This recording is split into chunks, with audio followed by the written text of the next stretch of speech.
Welcome to the THRIVEry Podcast, the show that explores elevated living. I'm your host, JC Angel Smith, and in this community, we engage in conversations to inspire you to flourish in all aspects of your life, because you weren't created to merely survive. You were designed to thrive. Welcome everyone to the THRIVEry Show. I am so excited about this episode. This is actually the kickoff to season 2, and I couldn't be more thrilled about this episode. I've been waiting for this episode for a couple of reasons, well, many reasons. But A, I get to connect with my friend, and B, I get to share her with you. And chances are you probably already know her. You've probably already heard her music or her lyrics being sung by someone else, Lauren Daigle. She's sung with so many people. She's written amazing music, and she's been featured on The Rookie. She's been featured on Queen Sugar, I think it's called, on the, little network called OWN. I think you may have heard of it. But she is my dear friend, and I just can't wait to share all the things and have this amazing conversation because she is incredible. You're going to love her. So before we get started and before we get into this conversation, let me read just a little bit about my friend Jamie MacDonald. She is living her dream as a signed artist with Capital Christian Music Group, creating music that inspires and uplifts. With a soulful voice and raw, heartfelt lyrics, songs like A Million Chances and Desperate tell stories of redemption and hope, drawn from her own journey. That journey hasn't been easy. Raised in Michigan in a chaotic home, Jamie faced loss, addiction, and heartbreak. A church camp as a preteen offered her a glimpse of hope, but she struggled for years, falling into addiction and losing her way. It wasn't until she cried out to God in her darkest moment that her life began to turn around. Since then, Jamie has poured her faith and story into her music. Along the way, she worked in prison ministry and found her authentic sound in gospel-inspired melodies.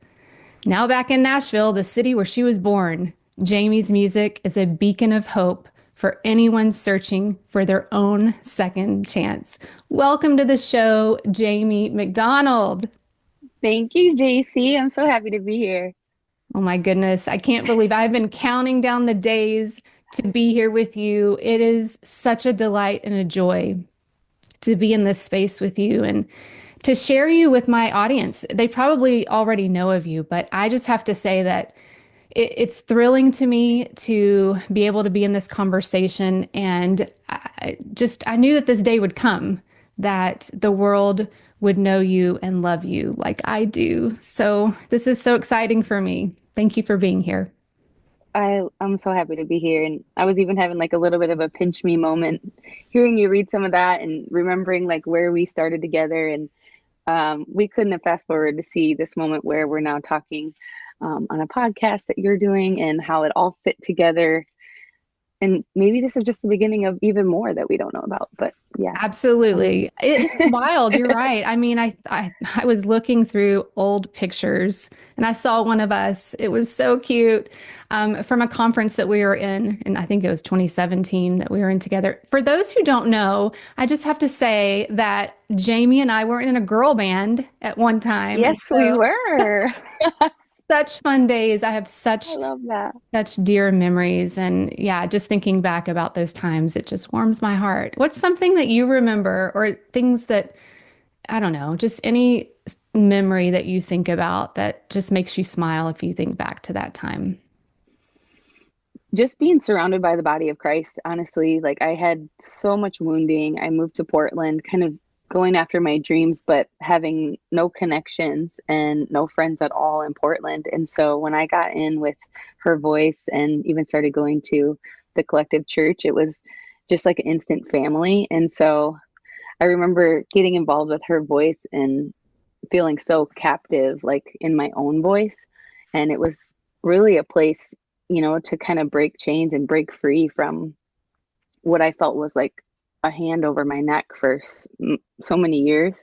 I shared my testimony for the first time at the Her Voice conference, and I was so nervous, and I don't know if you remember, but I lost my voice, and I wasn't able to. I didn't think I was going to be able to testify or sing that night, and Yeah. all of you rallied around me. They're like, "We're believing the Lord's going to heal your voice," and I was just like so stressed because I was like, "Yeah, well, that's in like 2 hours, and I don't have it."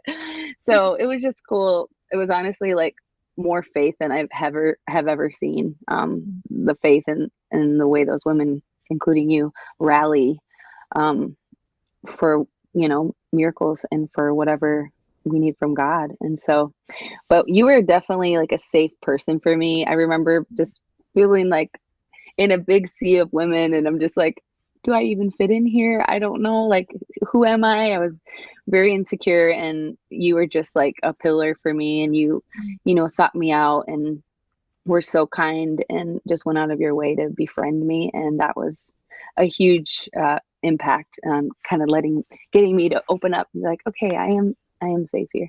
Wow. Thank you for sharing that. It means a lot to me that you felt safe. I too shared my testimony at that event, and I just feel like it felt like I was standing in front of everyone naked. So I know how that can feel, it's just so vulnerable. But I did feel very connected to you, and we had some really sweet moments. I don't know if you remember, we were kind of sitting beside each other for the rest of the conference. And yeah, just seeing you come alive and sharing your story, I remember that very vividly, and it was really impactful. And so I think that is a great memory. I love thinking back to it. Saw some photos recently of it. It was just amazing. Such sweet, memorable times. And when you think back to that, because you shared, it was the first time you shared your story. And I don't even think I realized that until you just mentioned it, that was the first time that you really shared your story. And now you're out here in the world and you're making all of this, this music that is touching so many people's lives, and they're learning more about your story. And I can imagine it. Does it still feel vulnerable, or does it get easier as you go? It has gotten easier as I go, but there's been so much more that's happened in the last 5 years that have been so heavy and so traumatic in my world, just with a few things maybe we'll get to later. But it's been me walking out healing in front of everybody, like in real time, not just telling something that happened, in my childhood, but something that happened to me like in the last couple of years that still very raw. But what's been cool is just like opening up about it and having so many other people come forward and say, I actually went through that before, or thank you for sharing that. This story and this song is getting me through this specific thing. And so it's like suddenly I don't feel alone in that journey, and it's really expedited my healing to do it with other people rather than alone, which is kind of what I used to do more, just isolate and process through things with the Lord, but also very lonely at times. Sure. I can relate to that, just the isolation part, it just feels sometimes I felt like I was just too much too, like maybe this is too much, maybe I'm too much. And it's so beautiful that you're doing this and you're reaching so many people. And what I love about your music is that it's so relatable.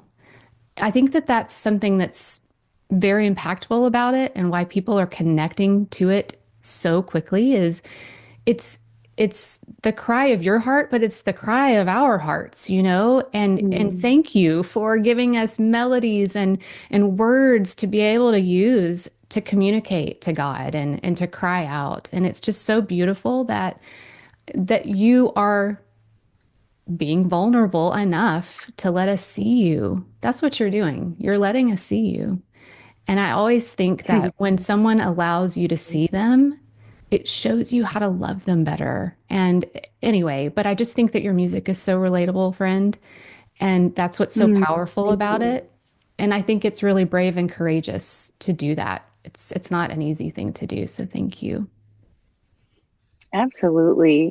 Hearing what you just said, it's like, those are things I've dreamed of and prayed for so many years. I'm just like, God, I want to write songs that connect with people and, put words in people's mouths that they needed to say and they didn't know they needed. And, it's taken so many years to, like, such a long wait to get here. And I turned 40 last year, and it's just like a crazy time to sign a record deal. Like, I did not expect that, but it's just cool because he's taken all this time to prepare me, and it's been worth the wait. And so now I'm getting songs from him that really, really matter and that have, clarity and whatever time it took to till the ground for these songs and this healing that I have now. It took a lot longer than I thought, and I thought maybe it would be too late by the time I got there. But it's fun because he's having me step out in my brokenness rather than I'm fully ready now. I'm healed. I'm whole. I got my best foot forward. It's kind of like I'm still stepping out with a limp, but he's using that. He wanted to use that. And so it blesses me. It brought me a little tear because I was like, oh, he's doing it. And it's something I've prayed and dreamed about for a long time. He's definitely doing it. And the limp thing, I think there's something too about timing, and nothing is ever wasted. So all the times and all of the things that you've been through and you remember the first song that you sang in front of the group that we were in? It was Higher I Will Go. That is still one of my favorites. But anyway, I just think about just how you have evolved and gone through your journey and how none of it was wasted. And I think that that's really a testament. It's also encouraging for us to know that maybe we think it's too late for something. Maybe we think we're too far gone to be redeemed or restored, or maybe, maybe we think, and this kind of leads into your song, maybe we think that our chances have expired. I know that I've felt that before personally. That's why I love the song A Million Chances, is because isn't it crazy? Isn't it wild how 1,000,000+ chances he gives us?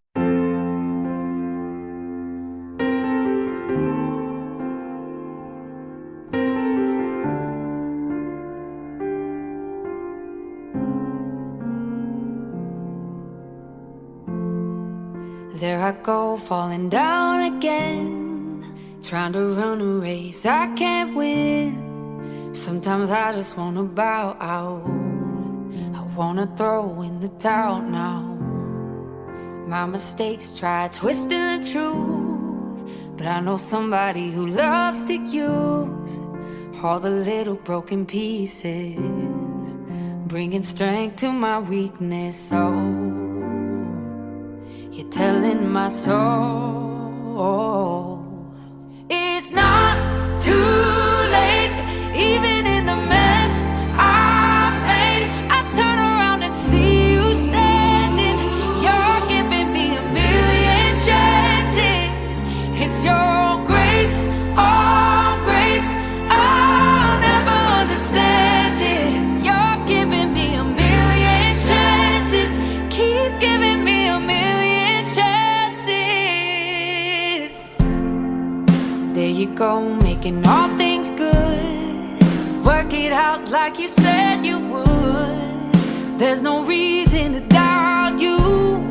You know I can't live without you. Oh, you're telling my soul it's not too late, even in the mess I made. I turn around and see you standing. You're giving me 1,000,000 chances.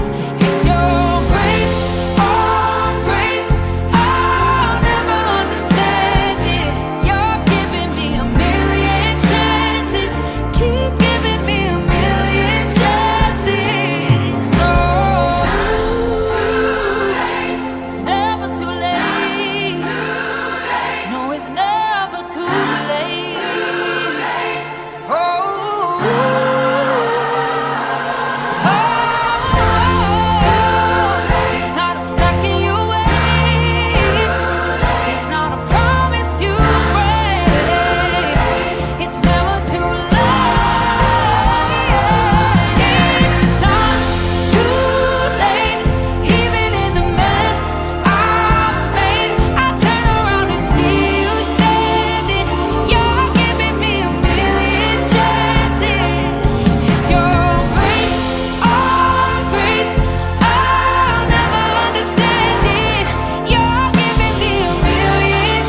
I just love that your music is so relatable. I go back to that, and it gives us this voice. It gives us these words to what we're feeling because you're so expressive in the way. I love the way I've always loved your songwriting too. It's such a beautiful gift. You know, it's very obvious your gifts are, singing and in your songwriting, but truly, friend, your heart, a lot of people that don't personally know you, I just have to say that you are a gift, you're a treasure, and you are rare. So there's that too. Anyway, I could go on and on about that, but as we talk about just sort of the journey to get here and how you feel like you're still, walking with a limp and you're doing this in real time, thank you. Mhm. I always like to ask this question because this is the Thrivery podcast. I want to know what thriving means to you.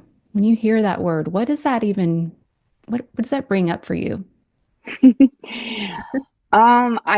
I don't know if I've ever felt like, oh my gosh, I'm thriving. Like I've never actually said that before, but I will say I feel a sense of stepping into my best years, my happiest years, um, having a peace. Really, for me, thriving, which I think I'm still on my way, but is like having total peace on the inside, um, knowing who I am and being able to like shine a light on others to see who they really are too. Like it's all about identity for me. So thriving, I think, would feel just like knowing God and knowing myself and loving God and myself like fully, enough to be able to have peace, you know? It's beautiful. I love that. I love that. That's a great version and definition of thriving. And I was thinking about, I want to share your story. You've been sharing your story out in the world now since you shared that first time so many years ago. It's something that you're becoming more familiar with now. And I want you to walk us through sort of your journey. We're going to go through different seasons of your journey, and let's start at the beginning. As we talk about thriving, you may have not always felt that you were close to even, you couldn't even imagine peace probably, because you talk about growing up in a chaotic home, growing up in Michigan. I would love for you to just tell the listeners whatever it is that you feel comfortable sharing about your younger years of growing up, just so that if they don't know you already, they can get to know you and sort of know where you come from. Okay, great. Well, I was born in Nashville. My dad was a professional boxer, and so it was kind of a crazy time to be born. It was the peak of his career. He was fighting the world championship, and his training schedule kind of kept him away from home quite a bit. And so really it was my mom struggling as an 18, 19-year-old trying to raise two girls on her own, while my dad was trying to achieve something really big. And it really was a big strain on our home life. And I just remember kind of growing up around a really stressful atmosphere, and there was a lot of financial issues in our family. My dad really wasn't bringing in a lot of money, but when he'd get like a big televised fight, he would gamble to try to multiply the money and then lose all of it. And so that would be something that we kind of looked to and was looking forward to being like some stability for us. And then it would just all be gone. And so I don't have a lot of happy memories of my childhood. It was moving from place to place. My dad was in jail sometimes, in and out of jail for different stuff, stealing. And my parents divorced around the age, I think I was like 7 or 8. And it's weird because some of these facts, I just kind of feel them out and assume, because I've never really been told like the real story of anything. It's just, a lot of it is a blur, but I just know my childhood was like sad, and it was hard to have any needs, or, I just felt like unseen. And if I ever needed anything, it was like a huge burden and a stress on the family. So I just learned to like be really quiet and not have any needs and any emotional needs, which is really something I've had to fight later in life, like having any needs or emotional needs, because I just grew up kind of like silenced in all those areas. And so my mom struggled after they divorced. My dad left, and we never really saw him much after that. He had a lot of mental illness due to the boxing. He took a lot of hits and ended up getting Parkinson's and dementia later in life, but there was a lot of mental damage before that really affected him being able to be a father and a present father. And so our mom raised us as a single mom, and those were a new chapter of hard years.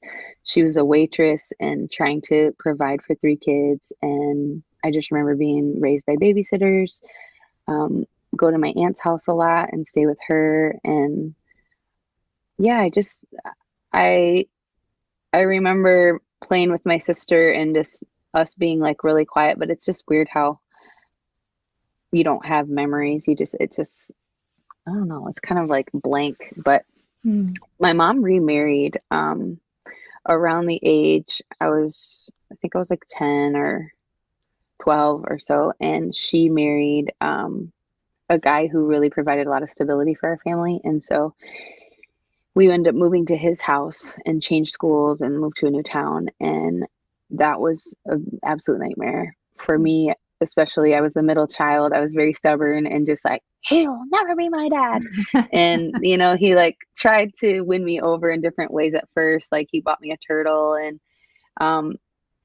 and I just wasn't budging. And I hated him, and he was alcoholic and really loved my mom, but hated kids. And so it was almost like he did those first few moves to try to win me over because it was just a problem. And then after that, it was just like, screw it, and the real him came out, which was just like an OCD alcoholic.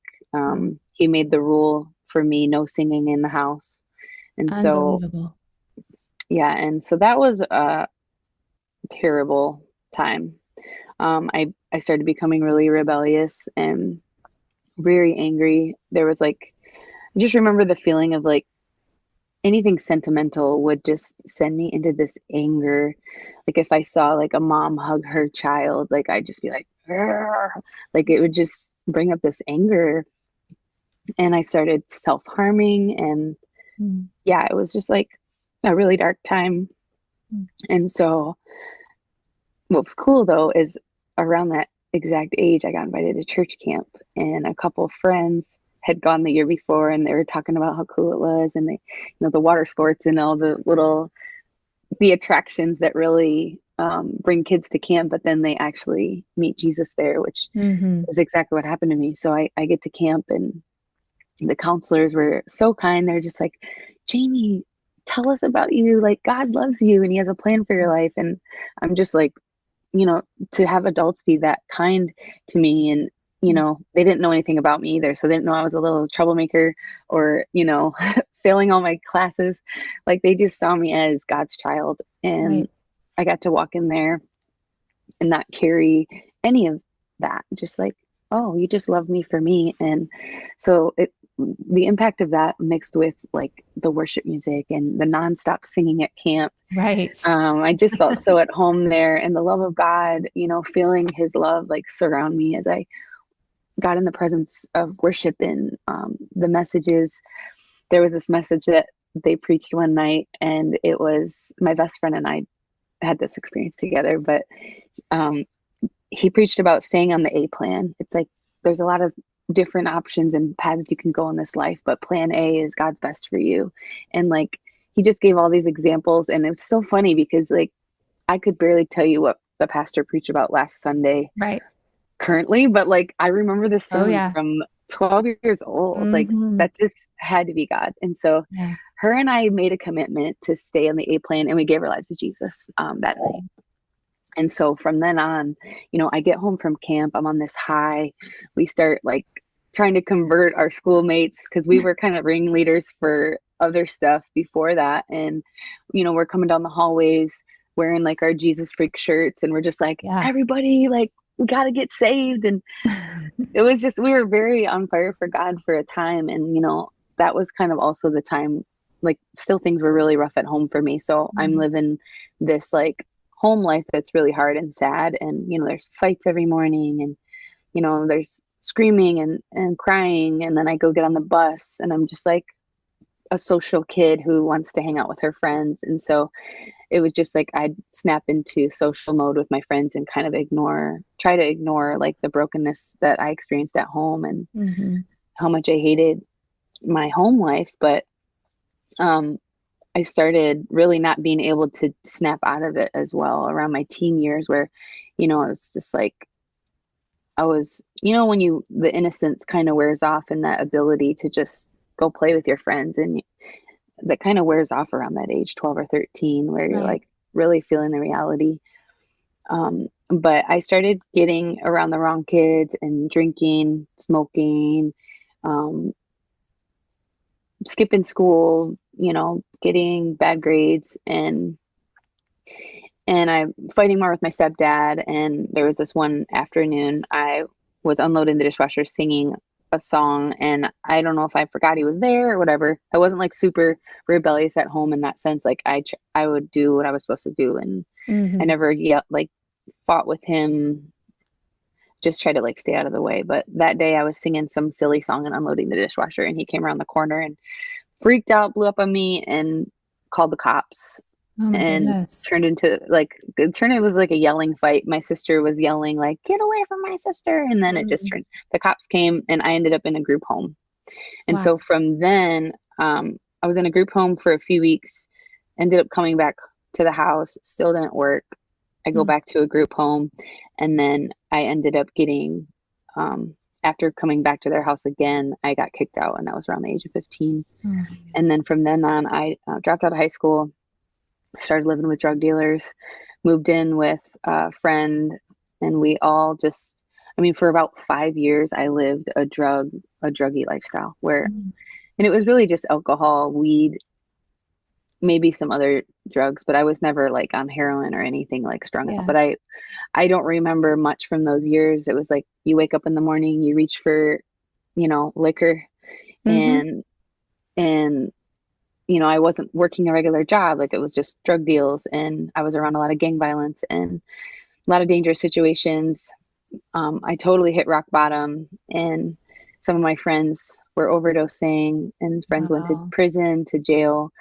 And I just remember I would hear this voice speaking to me, like I'd get drunk and high, and I'd be sitting there at the party setting at our house, and I'd get lost in what now I know is the voice of the Holy Spirit, just saying, "Jamie, this is not where you belong." Like plan A, right? Plan A, exactly. Plan I'm A. looking. Yeah. This is not plan A, and I'm looking around the room and seeing people just like strung out and passed out, and like as I would behold my surroundings, I just hear this voice say, "This isn't where you're gonna stay." And it was the Lord saying, I've still got a plan for your life, and just like drawing me out. So I really started listening to that voice, and I'd wake up early in the morning and start journaling. And I got invited to church one Sunday, and the pastor just said a lot of stuff. My mom actually was going to a new church, and her and I hadn't talked in quite a few years, but we reconnected around that time. And she said, "I'm going to this amazing church, and you definitely need to come check it out." And so I show up to church, and the pastor just like reads my mail. Really? And he just, and I don't know exactly what he said, but he was one of those like really blunt pastors that's just like, "You know what you're doing." Wow. And it was the kind of sermon that I needed personally. Like I wouldn't need this just like, I don't know, this feel good sermon. I needed someone to smack me up a little bit and say, "Snap out of it, girl." Like I was off the deep end, and God knew I needed to hear it that way. So I heard that sermon, and I thought, okay, I have to get out of this lifestyle. And so I just started praying, like I said, and journaling in the mornings. I was living with my boyfriend at the time, still in the drug dealing thing. And I had no connections. I had no way out. I'd lost track of everyone and everything, and all bridges burned. So I just, I actually ended up in a rescue mission shelter after that. I took off and ended up running into this church, and the pastor and his wife they like prayed with me, and then they took me to a rescue mission shelter, and that was where I was at. And so from there, I ended up getting picked up by a friend and just started looking for ways to serve God. I moved in with a different friend in a couple towns over, and I was just like, hey, we got to go back to church. She's somebody that went to camp with us as well, a couple of years older, but it was someone from back then. And I was like, girl, we got to get back with our faith. Like, let's read our Bibles. And then from there, I just started getting on worship teams. My mom actually married the worship leader of that church, and they're still married now. So one really redemptive part of our story so you is could that sing. You could sing, right? Yeah, the house was filled with music. And it was like never enough singing. And so my stepdad and mom, you know, they sing together. We all sang on the worship team together, actually, for a time, which was just so redemptive. And God did a lot in my heart then. And then I just ended up getting right into mission work. So I was baptized and born again at the age of 21. And then I ended up, that was kind of like my return to the Lord. And then I ended up going straight to Africa. I get with like these 5 women, and we go just off grid, like no plan, just like, we're going to Africa. I was like, I want to pray for the sick. What do y'all want to do? And we just like made it up as we went along. Right. And, they pushed me up to preach in front of a whole hungry audience. They're like, well, if they send you this far, surely you have the anointed word of God to give us. If people send you across the world, and I was like, guys, I don't know. I don't preach. I don't know the Bible. Like, I'm a new Christian. And so I started singing because I was already up there, and I was just like, well, I do know how to sing, and it like forced it out of me. So that was a really cool breaking moment for me to just like activate my gifting again. And, because I couldn't preach, I had to sing. And the way everybody kind of responded, interrupted, and started singing along, and it was just like, okay, this is what I'm called to do.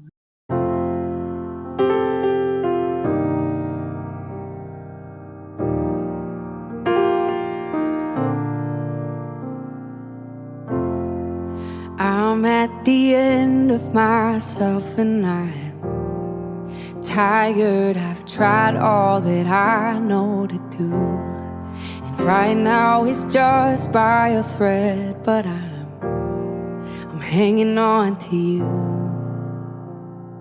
I'm running out of hope. I need a miracle, and if I ever needed you, it's right now. Oh God, I'm desperate. I'm down on my knees. Send help from heaven, 'cause that's what I need. And redeem this wreckage and restore my peace. I'm not asking, I'm begging. Lord, come through for me. I need heaven, and I'm desperate, desperate. Oh, I need heaven, and I'm prayed all the prayers I can pray, but I won't stop knocking till you open the door.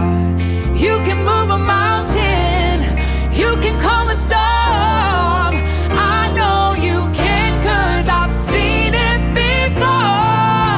Oh God, I'm desperate. I'm down on my knees. Send help from heaven, 'cause that's what I need. And redeem this wreckage and restore my peace. I'm not asking, I'm begging. Lord, come through for me. I need heaven, and I'm desperate. I'm desperate.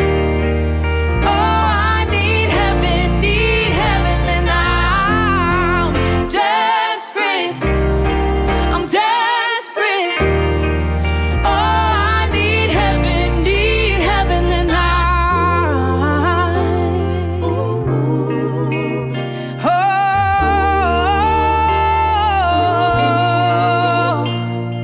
and you're my only hope. I need a miracle, and if I ever needed you, it's right now. Oh God, I'm desperate. I'm down on my knees. Send help from heaven, 'cause that's what I need.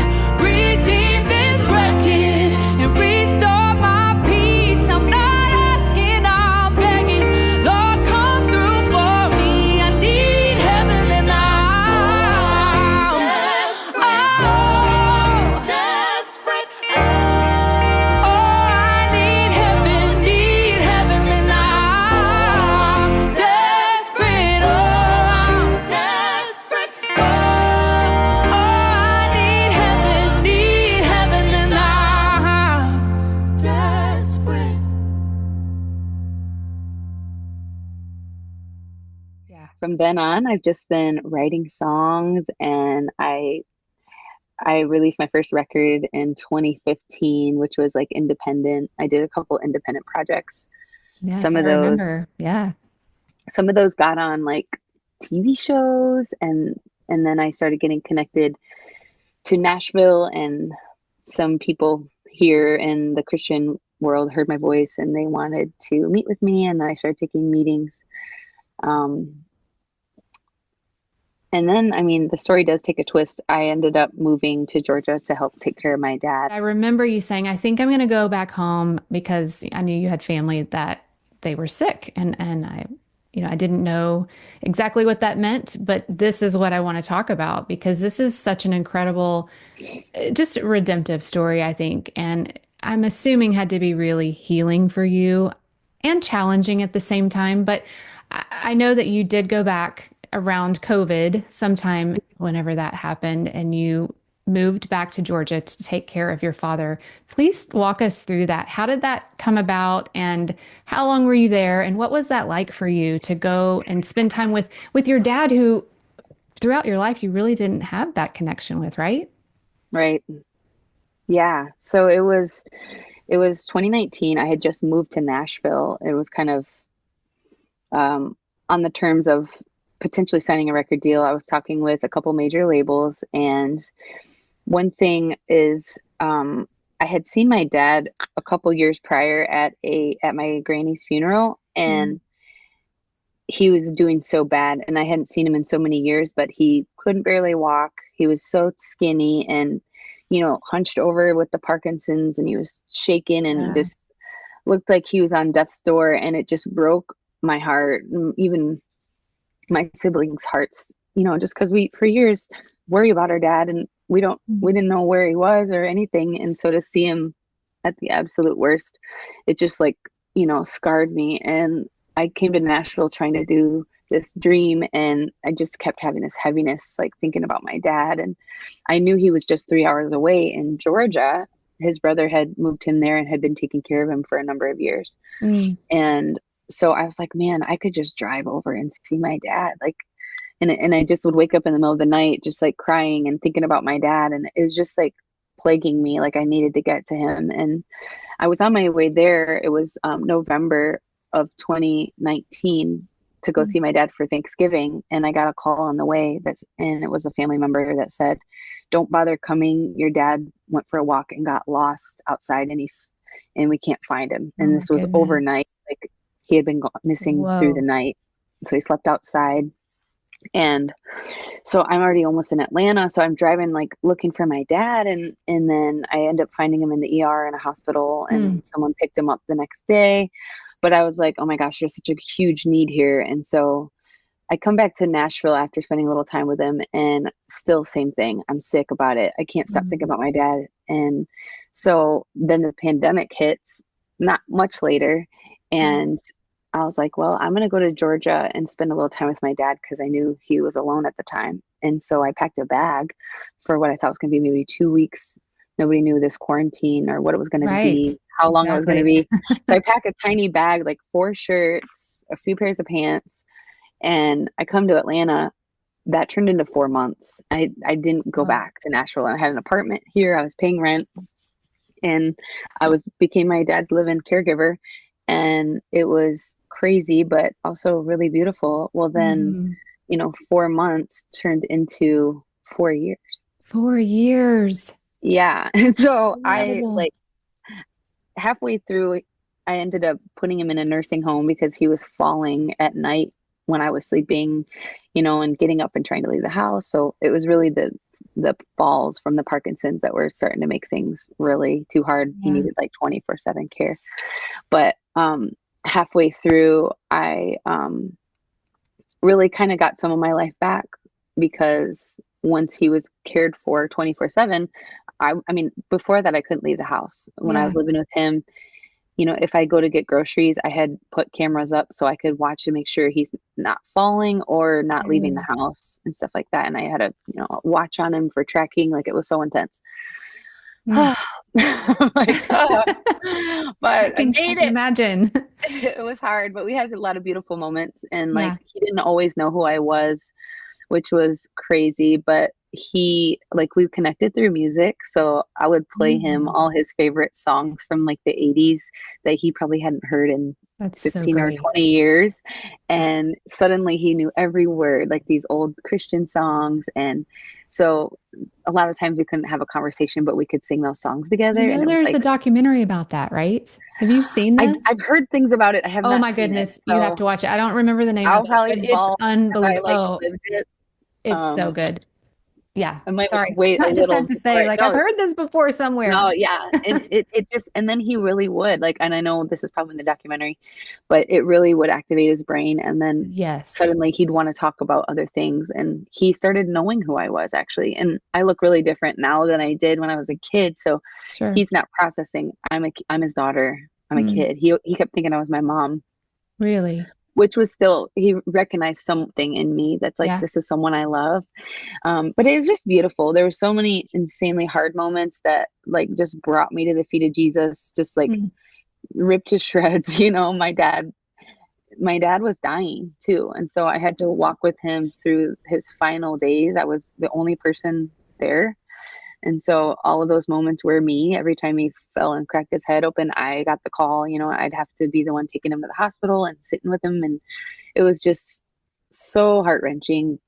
But God did such a huge thing in my heart through it. And even just getting my dad back and having 4 amazing years with him before he passed was such a gift and changed a lot about me. And so Absolutely. I bet. yeah, it was Wow. Thank you for sharing that. I think it's called Come Alive. I could be wrong, but that's what happened. okay. They come alive. Yes. Anyway, What a great name. No, I know. yes, I know. that happened. I'll have to check and I'll make sure that that's it. But I'm thinking about it that's just a little glimpse into Jamie's heart to all the listeners. I mean, that says so much about who you are. And it just blesses me. It touches my heart, you know, that you went back and you spent this time with your father. And I know again that it was very complex for you. What's one thing that surprised you? One thing that you maybe didn't expect that you keep with you about that time with your dad?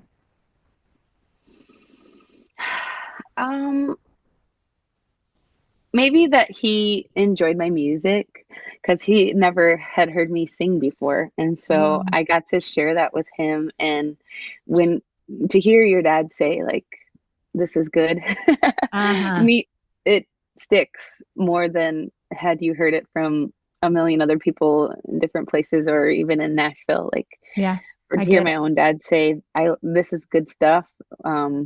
Really surprised me and hit me because he's also pretty picky about music. He doesn't really advance past the 80s on his taste. Yes. So I was the exception. And that really blessed me. But even just I didn't see that coming. I had no idea I was going to reconnect with my dad. Just the whole story is the surprise for me. Just like, wow. And I was able to help him reconnect with his grandkids that he had never seen. So we did a lot of FaceTime with my siblings and that's cool. You know, even connecting him back with my siblings was really powerful, and they got to make peace with him before he passed. And it was just all around like so God. Absolutely. Healing, I can imagine. Yeah. And during this time, I want to briefly just mention, I just learned this. I did not know this, but prison ministry, had no idea. And I remember something that you told me years ago. I don't know if you'll remember this, but I remember asking you, like, what's next for you, Jamie? Like, what do you want? What do you want to do next? And you said, JC, I just want to find my people. I want to find the people that they just love God and they want to sing songs to him and they want to live their lives for him. Like, that's what you told me. And you describe this prison ministry as your church. Would you say that you found your people, some of your people there? Absolutely. Yeah. So around like the time my dad ended up getting on hospice, I just expressed to the Lord, like, I want to sing again. I had laid down all the music and I hadn't written anything for myself in, 3-4 years. And so I was just like, man, I'd love to sing again. And I really needed hope. I was really battling and, walking through that with my dad at the end of his life. And I get invited to sing in this Georgia prison. And these women have been in there for, a lot of them, 20 years. And so the hope and the strength that they've found and like their relationship with God is so solid. And so they actually were the ones who came around and carried me through that season of loss with my dad. And so I would show up weekly to rehearse for this big performance we were doing with the choir. We were going to sing Higher I Will Go and some other songs. And I got so close with these women, and it was like, well, we can't stop now. We did the performance and I'm like, okay. So I joined like a volunteer staff, and I started coming back weekly to teach songwriting. And that's when I started writing songs again, is with them. And so, and even singing again. So they really helped give me the strength and courage to get back into music and really kind of shift everything back toward singing about my faith again. Because I had done, my TV film stuff was about God, but it was like a little bit, it left up to interpretation. Like I wasn't spelling the gospel A to Z. I was just singing to God, and I didn't have an audience in mind. The audience was God for me. Right. But after singing in the prison and seeing how much Christian music has kept them afloat and just, given them strength and hope, I thought, okay, if I sign a record deal, I could get songs in all these prisons. And, if I could get a song on the radio, it could reach everybody, not just where my feet are. And so I just was like, that was kind of the nudge I needed. My dad passed away in the end of 2023. And I just kind of rallied the girls and I said, guys, I feel like my season in Georgia is ending. And like, I'm going to move back to Nashville. I'm going to sign a record deal, and I'm doing this for you guys. Like, I'm not going to forget you. And so we're actually planning next month. We're planning on heading back in there and getting a recording of their voices to put on one of my songs that's getting ready to come out. Okay. I have chills. I cannot wait for that. I was just about to say, I bet they are loving hearing your voice. I want to talk on the radio. I want to talk about that. I want to talk about your new music. Okay. Just so you know, I had no idea about the signing of this new record deal. I am listening to the radio and I hear my friend's voice and I squealed. I could not believe it, but A Million Chances, incredible. It's just such a great song. Desperate. Love that one. And there's a new one, Who He Is, that just came out. I'm loving all of them.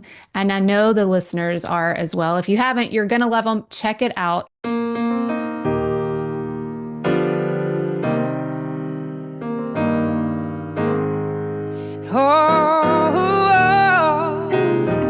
I may not know what's ahead, but I know who He is.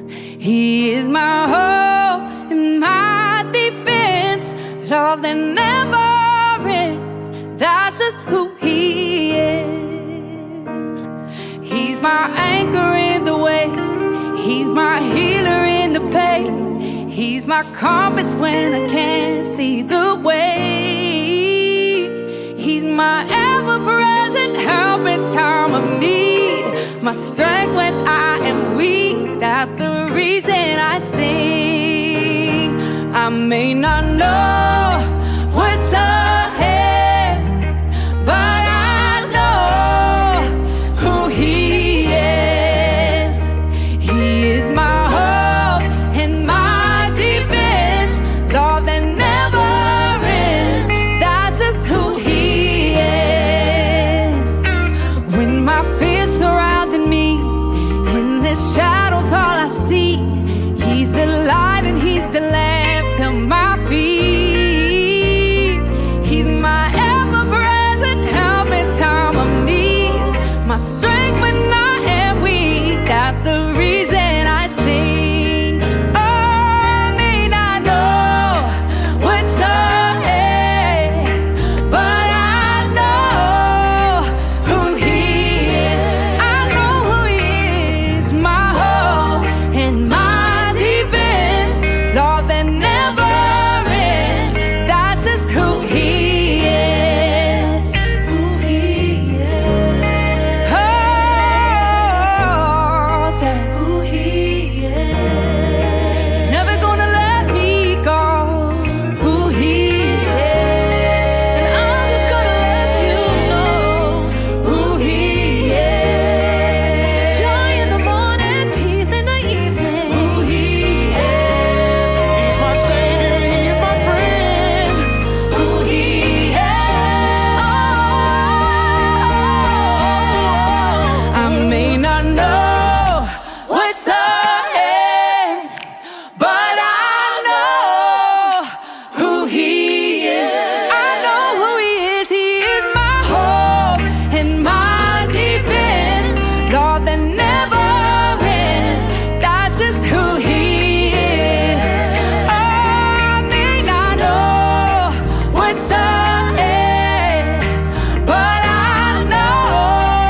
just who he is.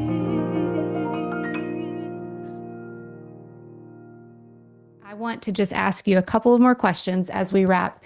One, they're going to want to know how to find out all about you, tour, music, all of the things. Is it Jamie MacDonald Music? Is that the best and best way to find out? It would be, jamiemacdonaldmusic.com is where you can kind of sign up for my email list if you really want to know like where I'm touring and what songs are getting ready to come out. There's just like a lot of little insider stuff that you can get from getting on my website and signing up for emails. But otherwise, all social media, Jamie MacDonald Music, and MacDonald is MAC. Yes, MAC, so. Mac. That's right. I'm like, not like the burgers. Not the burger. Like Mac. The organic farm. Old MacDonald had a farm. Or the computer. Like, yeah. Either one. Thought of that. They both work. Yeah. I like the farm. I'm more associated with the farm. Farm, definitely farm. Okay, so I'm curious about this. For you, what's next? What's in your heart? Because now you're out in the world shining. What's something that's still in your heart that bubbles up for you? And maybe you want to do it in a year or 5 years or eventually. What is it that's in your heart, friend, that you still are thinking about and looking forward to? I think just connecting with people live. I have not done that, and I have not done shows at all. So I actually leave this week, tomorrow, and I'll be heading out on my first tour. And so that's going to be crazy. That's going to be huge. It's something that I'm like, God, give me what I need. Cause it's a lot to just get up there and take up space. And, so that's going to be really redemptive for me. It's been so long, but it's something I've wanted to do since I was a little girl, and it's just always been messed up. But so it'll be cool to see all of my dreams kind of just come together, which is really just to connect with people. I think music brings like so much intimacy, and intimacy is something I've avoided a lot of my life just because of having so much pain around connection and family. And so I think music is something that God really wants to use to reconnect me with people. And I think I'm getting ready to walk that out, where I'm going to have a lot of new connections made and a bigger family.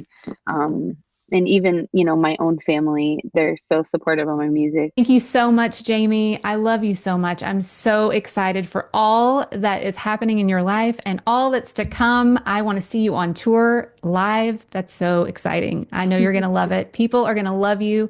Listeners, you need to go check out jamiemacdonaldmusic.com, all of her social media. Get to know her. You're going to love her and her music. Friend, come back anytime.